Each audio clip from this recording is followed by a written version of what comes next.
So Mark, are you going to tell us how to be contentious? You can probably pick that up as we talk, so yes.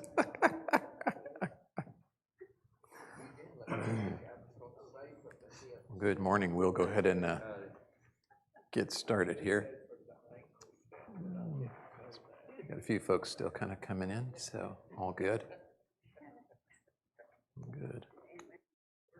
December 21st. Congratulations. On? I see you lost it.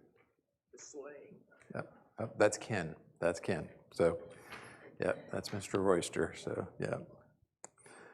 December 21st. I don't think we're going to have a white Christmas from the weather forecast. I think we're going to have a warm Christmas. So, anyway, we'll deal with that. So, last several weeks in this class been several topics from the book of Proverbs, and just different things, and kind of looking at those topics through the lens of the book of Proverbs.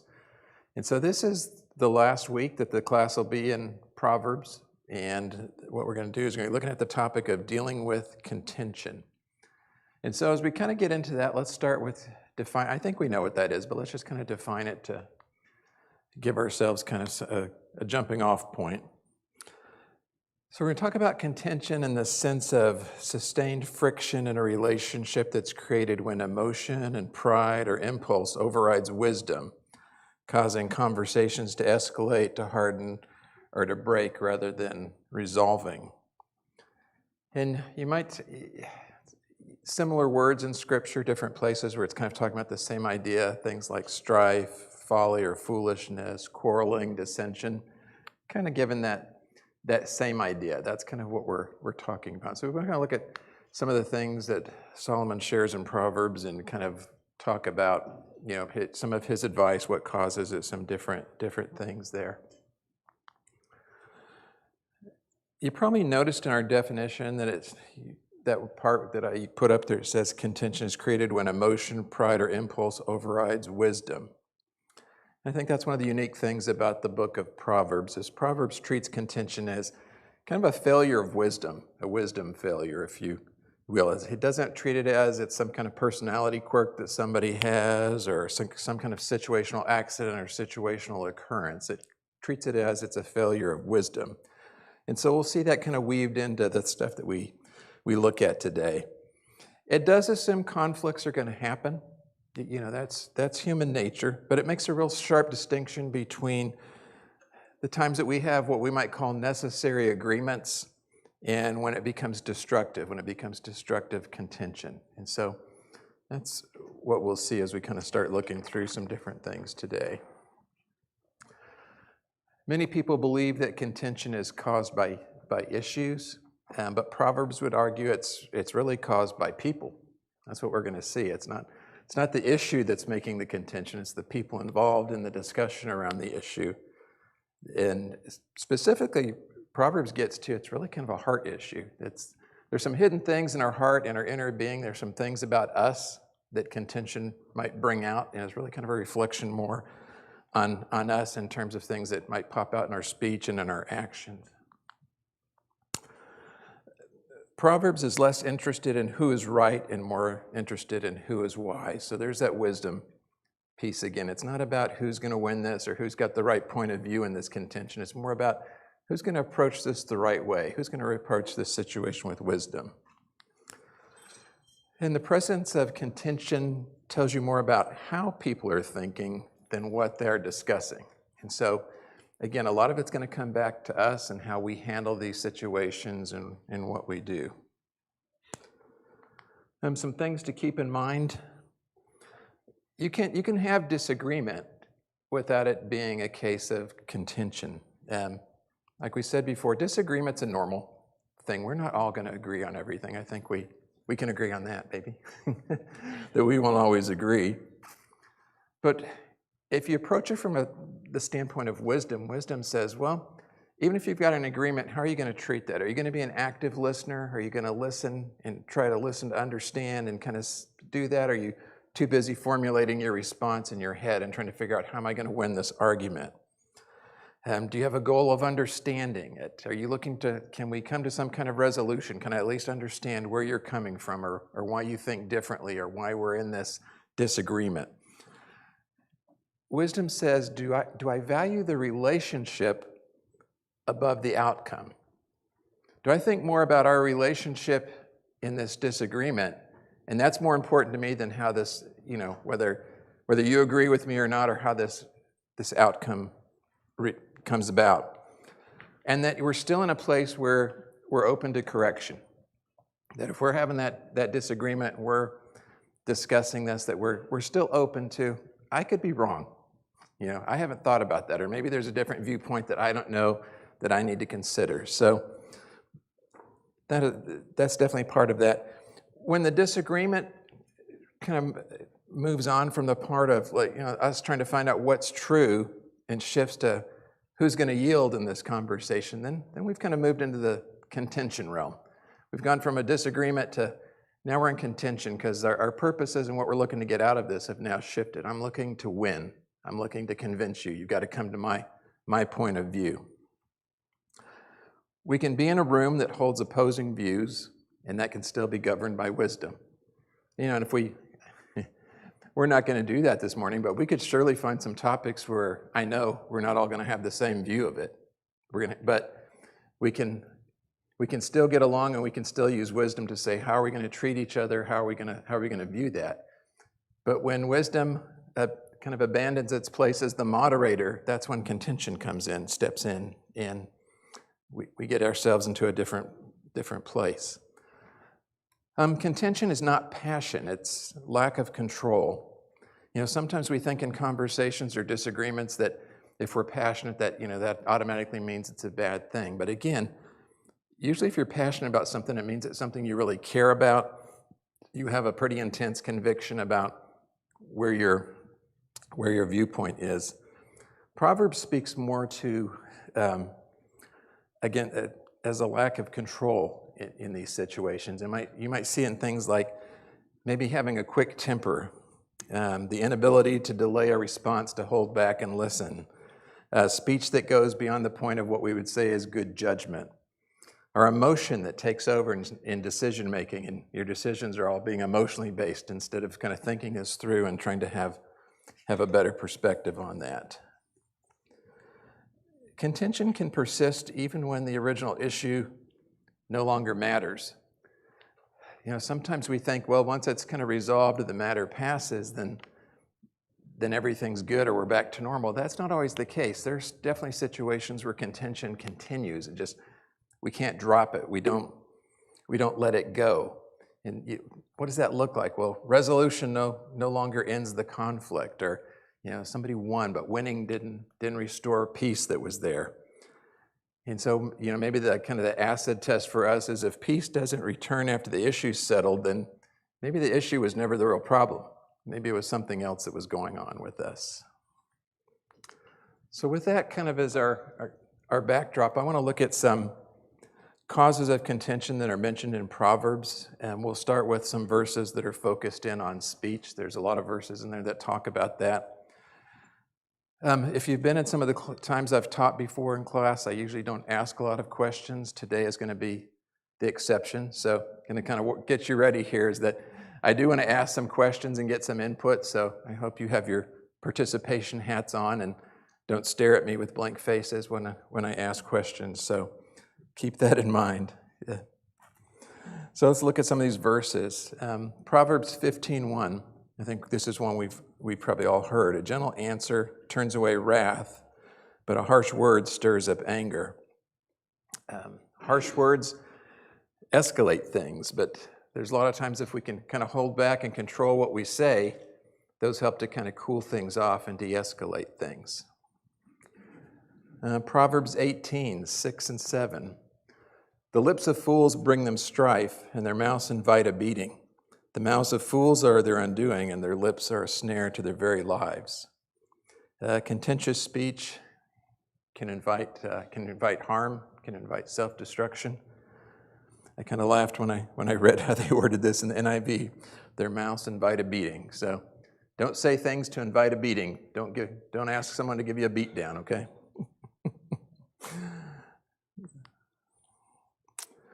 Proverbs 16:27 and 28. A scoundrel plots evil, and on their lips it is like scorching fire. A perverse person stirs up conflict, and a gossip separates close friends.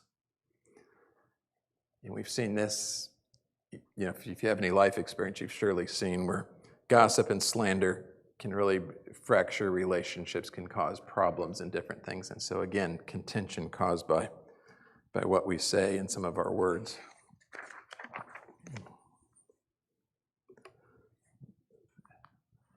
Oops, I think I skipped one. Yeah. Proverbs 17:14. Starting a quarrel is like breaching a dam, so drop the matter before dispute breaks out. Once our words kind of open the floodgates, then the conflict becomes uncontrollable. Maybe in these disaster movies that we see on TV or in the movies, sometimes you see like when the big old dams start to break and the walls start to crumble, and then kind of once that happens and the water starts coming out, it's just chaos. Everything floods. It's disaster and all those things. And uses the analogy of, starting a quarrel is kind of the same way. Once you kind of break down that wall, once you kind of breach the dam, it's hard to control what's going to happen from there. So let's pause here and let's ask ourselves a few questions.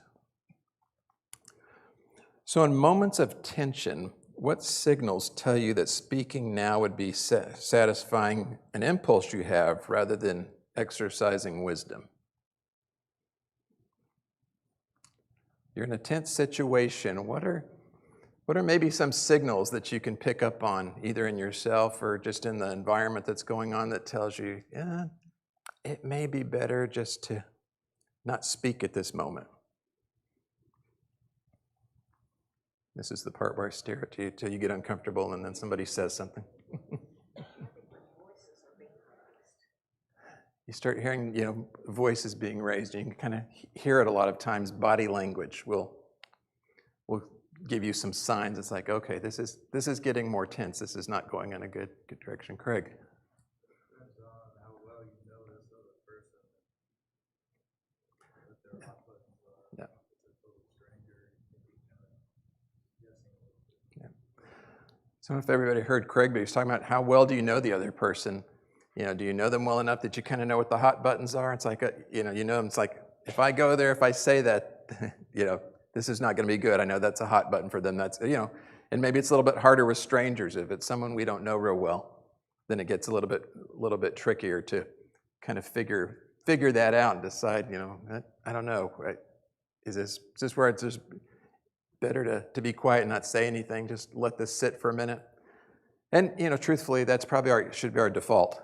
If we're not sure, probably better to say nothing than to kind of keep pushing the issue. How would most conflicts change if responses were delayed by even a few minutes? If we were in a conflict and we just kind of took pause or kind of took a time out, what do you think would happen in most conflicts? Well, in most cases, if the person you're confronting has time, he'll reconsider, and the situation will de-escalate. Yep. Okay. Good. I thought I heard somebody else getting ready to comment. Take time to listen. I work in a doctor's office, so when patients come in and something's wrong, I just take time to sit there and listen. I don't answer. I just shake my head yes until they, get the sense they're saying. And by the time they're usually fairly calm. Yep. Upstairs. Yep. To de-escalate. Yep. Kind of that So a couple good examples talking about, if we pause, what would happen in that conflict? It may be a situation where maybe gives the other person that we're in conflict with kind of time to consider what we're saying and give it some thought. Maybe it's just nothing more than letting them de-escalate because they need to just kind of get it off their chest and say something. We don't need to say anything. We just need to listen, let them have their say, and then, that kind of takes the wind out of everybody's sails. We can kind of approach it a little bit more calm. So we talked about, trying to have some restraint. Why do you think restraint feels like weakness in the moment, but strength in hindsight?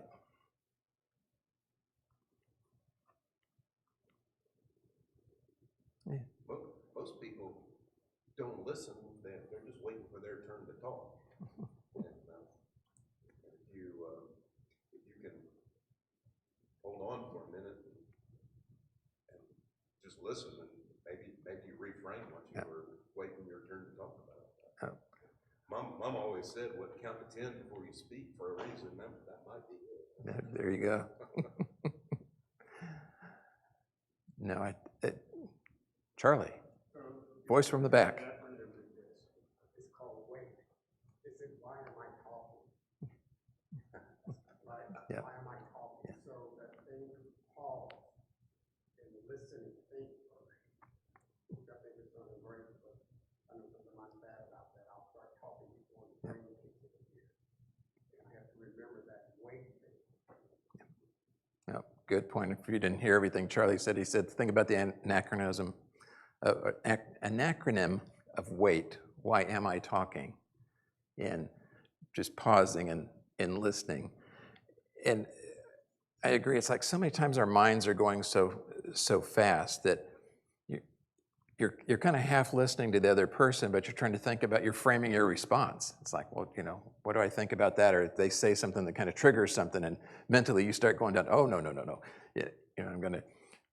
I need to say this or say that. And so we get going and we're not really listening to each other. We're not, it's more about, and I think that's when you get back to the question, why does it feel like weakness in the moment? Because we're kind of wired sometimes to win, for lack of a better word. If we feel very strongly about something, very strongly about a point, we can't, it's like, why doesn't everybody think like me? Doesn't that make sense? Why wouldn't you, why are we even having this discussion? Surely anybody with common sense would understand this the same way that I understand it, right? So for me to be quiet and not say anything or to show some restraint feels probably frustrating. Feels like, we kind of turn it into debate. Oh, I've lost the debate now. I didn't win this.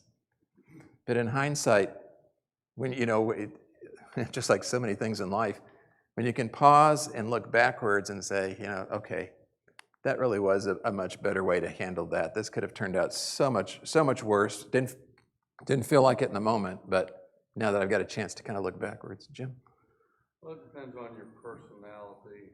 I know myself well enough to know that I can be overbearing. That's not a positive trait, but I know me. And so that's going to impact how you view weakness or strength. And I think that I love that point in the sense of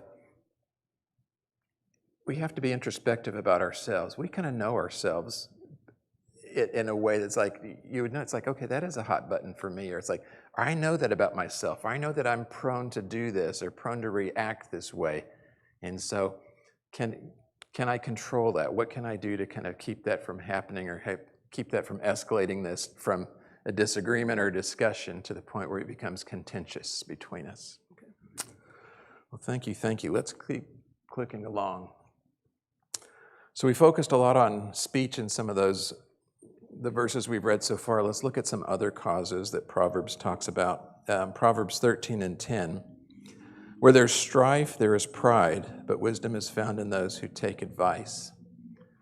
And we probably could have guessed this if we had started the class with a question of, what do you think is one of the main causes of strife between people or causes contention between people? I think pride probably would have been one of the things that we brought up. You know, our own pride, our own ego, the fact that, you know, how could you disagree with my view or see things any different? You know, I'm smart, I'm capable, I've got the right view on this. So pride definitely gets in the way there. Proverbs 28:25. The greedy stir up conflict, but those who trust in the Lord will prosper. So if we look at greed, or we could call that the same thing as self-centeredness, if you have self-centered desire, that tends to stir up conflict too. Because again, we're trying to steer things and get things kind of to what benefits us. It's all about me kind of mentality. Proverbs 26:21. As charcoal to embers and as wood to fire, so is a quarrelsome person for kindling strife. Kind of the thought there that contentious people multiply conflict as a way of life. Have you ever known anybody like that? It seems like that's what they enjoy, is stirring it up or making conflict. This is an older story, but when I was in college, my roommate had a girlfriend, a girl he was dating that went to a different school. And so as we were going to bed at night, he would typically be talking to his girlfriend on the phone, and I'm trying to fall asleep. And I'd listen to parts of it before I fell asleep, and it's just like he was picking fights constantly. It'd be like, you know, what's wrong? Are you mad at me? Are you sure you're not mad at me? You got to be mad about something. And it'd be like that every night, every time they talked, constantly. And I'm going crazy in my head saying, I need to get a hold of his girlfriend and tell her, you need to drop this guy. You can do better than this. This is crazy. Why do you guys spend 2 hours on the phone going through the same dialogue almost every night? This makes no sense. What is wrong with you? But that seemed to be my roommate's kind of mentality. He just kind of kept picking at stuff. It wasn't normal unless they were fighting or arguing about something constantly. It's just crazy. So, you know, some people are wired that way. It just kind of, it talks about, you know, it's kind of, conflict is a way of life there. Proverbs 17:19. Whoever loves a quarrel loves sin. Whoever builds a high gate invites destruction. So we kind of thought there, contentious people have an internal appetite for conflict. It's not accidental involvement. It's not like, oh, that just kind of happened. It seems to be that it kind of fits that other thought we just had, the same thing. It's like there just seems to be an appetite for that. They like it. They actually enjoy the conflict. And you know, you may work with people like that, where that's just, you know, that's what they live for. They want to debate. They want to have those back and forths. They want to prove that they're right on everything, that they're the smartest person in the room, and all of those kinds of things. They're just some people that live for those moments, and they find that exciting. Probably the majority of us is like, I'm not looking for more conflict. I don't need more conflict in my life. I'd rather not do that. Let's look at some other questions here too. How does pride disguise itself as conviction or competence in everyday conflict? We talked about pride being a source of contention. How does it disguise itself and make itself look more like, oh, that's just, you know, I've just got a strong conviction, or, you know, I've got competence in that area. I'm an expert on that, or you should look at my credentials.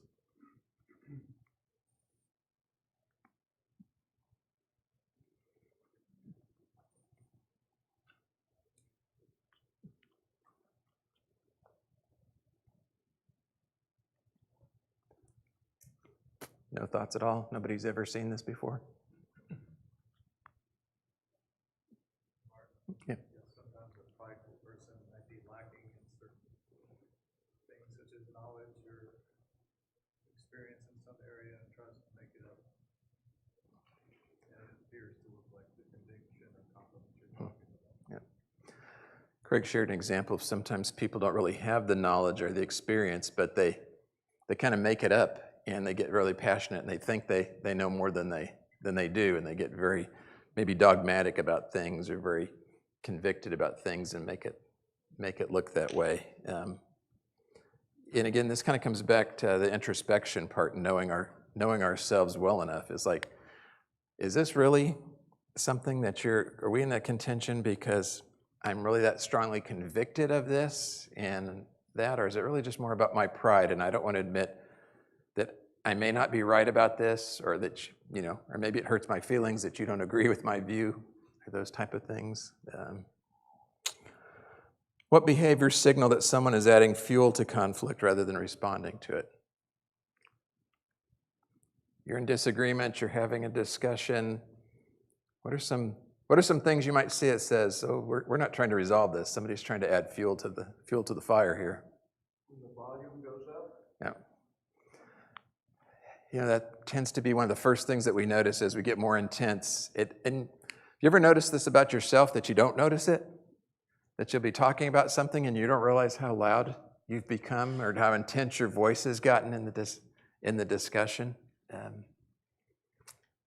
think when there's constant interruption, like they're not really trying to listen to you, maybe just trying to one-up you, or Yeah. I don't know. No, I think that's another good sign, constant interruption. They're not trying to listen to you. They're not trying to keep this balance. They're so interested in getting their point in, and they've got to respond right then.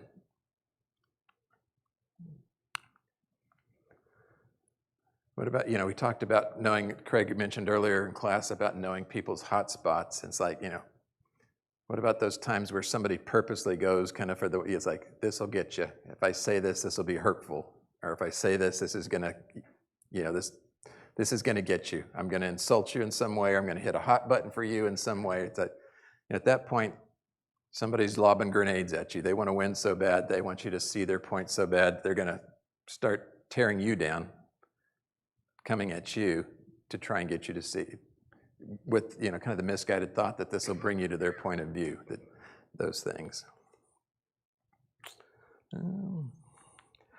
What does it reveal about the heart when conflict becomes energizing rather than exhausting?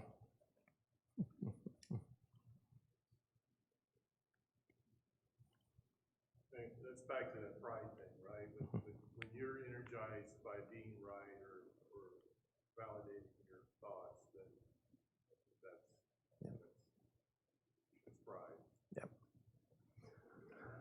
Definitely doesn't say your heart's in a good place, does it? And that's, if you remember kind of in the introduction thing and some of the comments we were talking about, where that's kind of the filter that Proverbs tends to use, is it's not so much the issue, it's about us and about our heart, and how are we approaching this? What's our motivation? How are we reacting to this situation? Are we letting pride take the place instead of trying to have a more wise response and more godly response to the situation?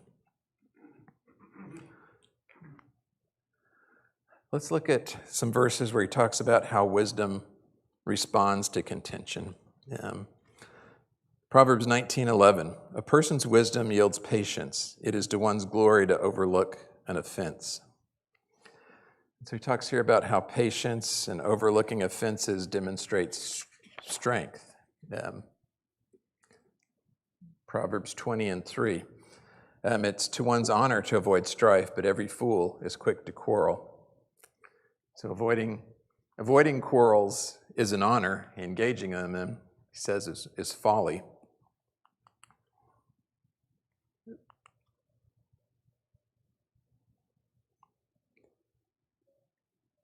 I think I'm going the wrong direction. That's not helping anybody.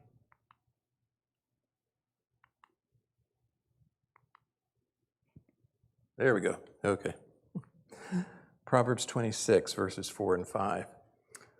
Do not answer a fool according to his folly, or you yourself will be just like him. Answer a fool according to his folly, or he will be wise in his own eyes. You read this one here, and it kind of at first glance, it's like, what did he just say? Because it feels like it's kind of a contradiction. It's like, didn't they just kind of say the same thing, but two different outcomes? I think what Solomon's really trying to do here is kind of saying, sometimes your response or lack of response is geared to the situation. You have to kind of read what's going on and decide what's appropriate. In verse 4, I think the point there is don't go down to the fool's level. Don't stoop to that level. You know, sometimes in our modern vocabulary we say don't wrestle with the pig in the mud. You know, don't do that. And so when you respond in kind, you're giving away control. Don't participate in any kind of exchanges or any kind of back and forth that tarnishes your character. In verse 5, I think he's talking about a different situation. He's warning against silence that reinforces the fool's delusion. So sometimes you got to speak up, and sometimes you got to say stuff. So you're going to say, you're intervening not to argue. You're not trying to argue, but you're basically trying to limit the damage. So sometimes there'll be situations where you will want to speak up and try to limit that and say, no, that's kind of crazy. You're not trying to get into an argument, and that's probably not the word you would use, but you do need to speak up. So it's kind of an interesting, what looks like conflict there between what he's saying in terms of trying to, let's reframe it in the sense of your response will depend on what's going on, what the situation is. Sorry, I'm getting a little button happy up here. Proverbs 15:18. A hot-tempered person stirs up conflict, but the one who is patient calms a quarrel. So he talks about there's two different responses and two different outcomes. One of those responses multiplies the conflict, makes it worse. The other reduces it. And so in this case, he's saying, with controlled restraint here, it lowers the temperature, kind of cools things off a little bit here. And wisdom is shown in the effect that you gained, in this case, calming the quarrel. So that's how you see the wisdom as this, is by showing that restraint, the quarrel's been calmed. There, now we're ready for this one. What makes patience harder to practice when you're confident you're right? We're talking about being patient, how to respond to things. What makes it harder to be patient in these situations when you're pretty confident that you're right? Goes back to pride. Yeah. Yep. It really does. Kind of goes back to, can we get over the fact that, we want to win, we want to throw down our trump card, we want to, whatever we have, it's like, no, I know I'm right on this one, and somebody disagrees with you. And you've probably had conversations like that where you're right, you're factually right, but they're just not ready to go there, they're not willing to go there. And is it more important to download them with a bunch of facts, with a bunch of things, prove your point, or is the wisdom more in saying, this may not be the time, they may not be ready to hear this, this may not be the right occasion. When you've had past conflicts, what response have you used that actually reduced tension? When you've been in conflicts before, is there something that you've said or some kind of response that you've had that's actually helped to calm things down, get rid, cut through the tension a little bit? Jim? Saying you may be correct, yeah. I may be wrong. Yeah. Sounds pretty simple, doesn't it? You may be correct, I may be wrong. Not too hard for us to remember, but I agree with Jim. I think that kind of opens up the conversation a lot and says, okay, I'm not dug in on this. I can be open to the fact that doesn't mean I'm always right or that I'm right on this one. I'm telling you where I'm at. I'm telling you what I think, but you may have a point there that I haven't considered. What else? What other things have you found yourself saying that have helped the situation? Let's just agree to disagree. We hear that one quite a bit. We're going to have to agree to disagree on this one. You haven't seen my point. I don't necessarily see yours, but we can leave it there. We can park it right there for now, and that's fine. we keep on. We don't, we're not going to make any more progress on this today or at this time, but we'll leave it here for now and let that play out. Anybody else got anything else they've used in the past they found to be successful? Thank you. Again, none of this is hard, is it? Just thank you. Thank you for sharing your view with me. Thank you for letting me know how you feel. Thank you for having this discussion with me. Let's move on and talk about contention and self-control and what the role of self-control is when it comes to contention. From Proverbs 16:32, better a patient person than a warrior, one with self-control than one who takes a city.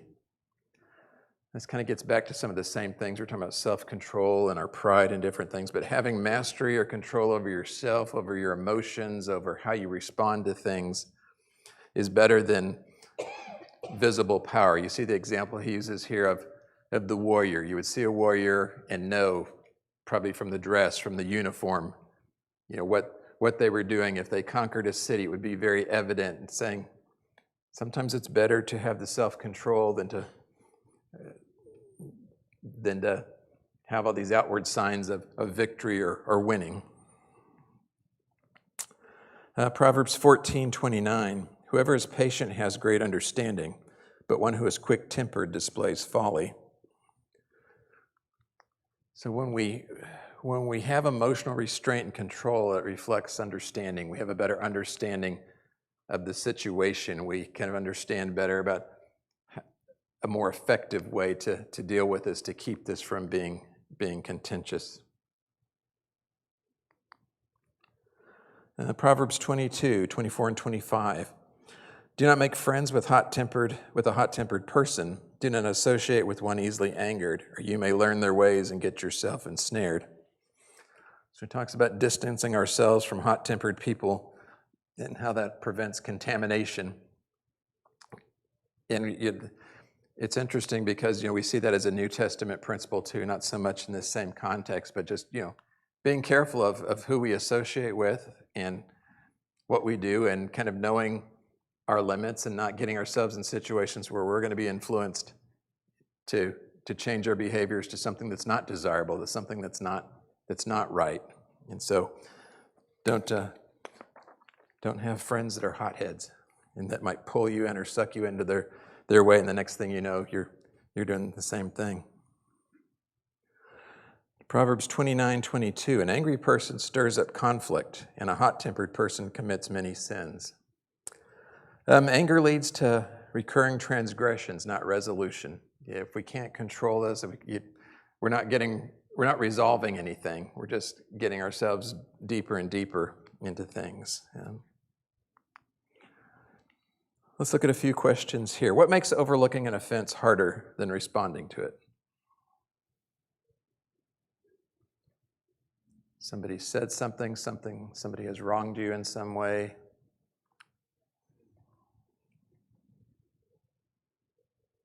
What makes it harder for us to overlook that rather than feeling like we have to respond and start going back and forth? Is it pointing back to pride again? Yeah. Pride keeps coming up a lot, doesn't it? I would agree. Greg? Some people think they've got to fix things as they go through life immediately. Yep, our marriage seminars tell us that's kind of a man thing, isn't it? We always feel like we got to fix everything, and we need to listen more. Sometimes we just need to be listeners, but we do have a tendency to want to fix, and sometimes that's there's other parts of our lives sometimes that reinforce that. It may be a work thing. You hear a problem, and maybe that's the nature of what you do for a living. It's like, I need to fix that. I need to fix that now. It can't wait. It's not something we should put off, and it's easy. It goes against the grain. So many other parts of our lives, it is we want to fix, we want to jump in, we want to do things, but so overlooking an offense rather than trying to address it, correct it, fix it, however you want to phrase that. How does a lack of self-control leave people vulnerable in areas out beyond conflict? We're talking a lot about conflict and contention, but not only self-control is a good thing for trying to trying to respond properly in situations where contention or disagreement is going on, but what about beyond that? Beyond those situations, how does a lack of self-control leave us vulnerable? Has a lot to do with our influence. If we're trying to seek and save the lost, Yep. and we're not influential because of a self-control issue. Yep. And self-control being one of the fruit of the spirit aspects, Yep. you got a lot of issue there that could be cleaned up. Yep. Just Yep. patience and thinking, stopping and thinking first. Yeah, I like that.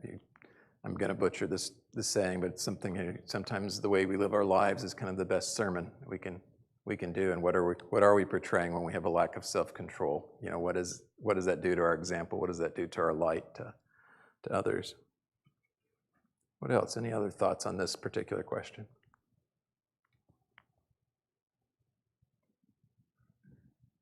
This may not be the answer to your question, but I was thinking when you have lack of self-control, it leads to other things like putting yourself out there physically, I mean, gun violence, a lot of things like that, as you kind of that's the way for you to kind of control the situation. And honestly, Sean's probably one of the first things that came to my mind was that same thought that you're talking about, where we're vulnerable to other things. So whether that's, substance abuse or other specific kinds of sins or losing our temper all the time, different things. There's so many things. If we make ourselves vulnerable because we don't have the discipline of self-control, there's just so many things that we can find ourselves getting caught up in or getting entangled in or ensnared in. So self-control, not only in this context, but even broader. I will say thank you for all the responses. It's been you've done very well. Thank you. Thank you. Otherwise, we would have been done 20 minutes ago. I'm just kidding. As we wrap up, some closing thoughts here. Contention begins internally. Pride, desire. Wasn't it interesting, just as we talked through some of the questions and talked through different things, how many times we kind of came back to pride and how that can weave into so many ways that we get into contention. Our words, our speech, our words determine if things are going to escalate or if they're going to resolve. Sometimes how are we using our words? Are we using them as a weapon, trying to win, trying to hurt somebody else, or are we using them as a way to calm the situation, to get us to a better place, to get us to where we can think rationally, we can have good discussion, we can really listen rather than being so caught up in winning or responding more quickly. Wisdom chooses restraint over asserting power. And I think it's, part of our nature and part of our society kind of goes contrary to that. It's more about being the dominant person, being assertive, showing that power, winning, all of those types of things. And for us to choose restraint, it does take that self-control. It's a different approach to how we usually go into those situations. That peace is sustained through discipline and not impulse. This is a discipline, I think. It's not something I think it's a natural tendency, at least not for everybody. Maybe some are wired that way and that's more your disposition, but it's part of self-discipline. It's something we develop through having the spiritual disciplines, not necessarily just an impulsive thing that our impulse is to necessarily move towards this. Proverbs never ask who won the argument. It asks what kind of person did this exchange reveal. And so you kind of go back to the beginning and some of our initial thoughts about when you use the filter of Proverbs on this subject, it's not about positioning yourself to win the debate. It's like what do we learn about you by how you handle these things, how you handle contention, how you handle these situations, how you handle disagreements. It's really opening up kind of a mirror into ourselves and saying, what's really going on inside of you. And then the last point there, contention is not solved by better arguments, but by deeper wisdom, slower speech, and earlier restraint. And again, coming back, again, sometimes this feels very foreign to us. It's not, we're thinking in our head, what's my next point? How do I win this debate? Do I have the stronger argument here to convince you that you must come to my way? If I get more intense about this, if I get louder about this, if I